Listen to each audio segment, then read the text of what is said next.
નમસ્કાર દર્શક મિત્રો, તહેલકા ન્યૂઝમાં આપનું સ્વાગત છે અને હું આપની સાથે વૈશાલી પોબારો. કરીશું નજર સમાચાર પર. ઉમરગામથી સરીગામની રામા ટેક્સટાઇલ પ્રોસેસર કંપનીએ સેવેલા સ્વપ્ન હેઠળ 300 થી વધુ વૃક્ષારોપણ કાર્યક્રમ યોજાયો.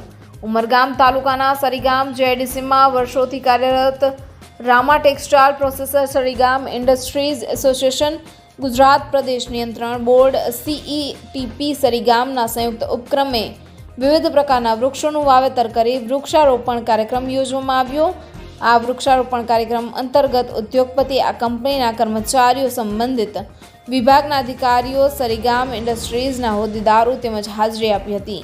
રામા ટેક્સટાઇલ પ્રોસેસર કંપનીના પાછળના નહેર વિભાગના પરિસરમાં વિવિધ પ્રકારના 300 થી વધુ વૃક્ષો વાવેતર કરવામાં આવ્યું હતું. તો ઉપરોક્ત કાર્યક્રમમાં રામા ટેક્સટાઇલના માલિક સજ્જન મુરારકરે જણાવ્યું હતું કે વિશ્વભરમાં ક્લાઇમેટ ચેન્જ કરવા સહિત હવા પ્રદૂષણને રોક લગાવવા માટે ભાઈ મોદીના વિઝન એક પેડ એક માં કે નામની યોજના જાહેર કરવામાં આવી. ત્યારથી જ તેમને પણ વૃક્ષારોપણ કરવાનું મન બનાવી ઉપરોક્ત યોજનામાં સહભાગી બની પ્રકૃતિને બચાવવામાં પ્રયાસ હાથ ધરવામાં આવ્યો છે. રિપોર્ટર ગબ્બરભાઈ, तहलका न्यूज़, वापी, वलसाड. एक पेड़ माँ के नाम, कोई जब तक अपने धैर्य नहीं होता और एम नहीं होता, जब तक हमारे दिमाग में कोई चीज़ की परिकल्पना नहीं होती है, तब तक हम कोई काम कर नहीं पाते हैं. जब मोदी जी ने एक पेड़ माँ के नाम पर जब योजना दी तो मेरे माथे में आया इस चीज़ कि अपने को जो सोच रहे हैं और प्लांटेशन बहुत ज़रूरी है. जो गवर्नमेंट की डाटा है उसके हिसाब से पर कैपिटा जो पॉपुलेशन है उसके हिसाब से पेड़ अभी भी इंडिया में बहुत पीछे चल रहे हैं.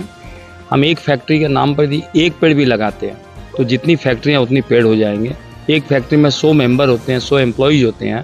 हर एम्प्लॉय यदि एक फैक्ट्री वाला केवल अपने एम्प्लॉयज़ को लेकर भी पेड़ लगाए ना तो ये पेड़ की संख्या बहुत बढ़ जाएगी और ये हमारे लिए दैनिक जीवन के लिए भी ज़रूरी है. ऑक्सीजन बिना तो हम जी नहीं पाएंगे.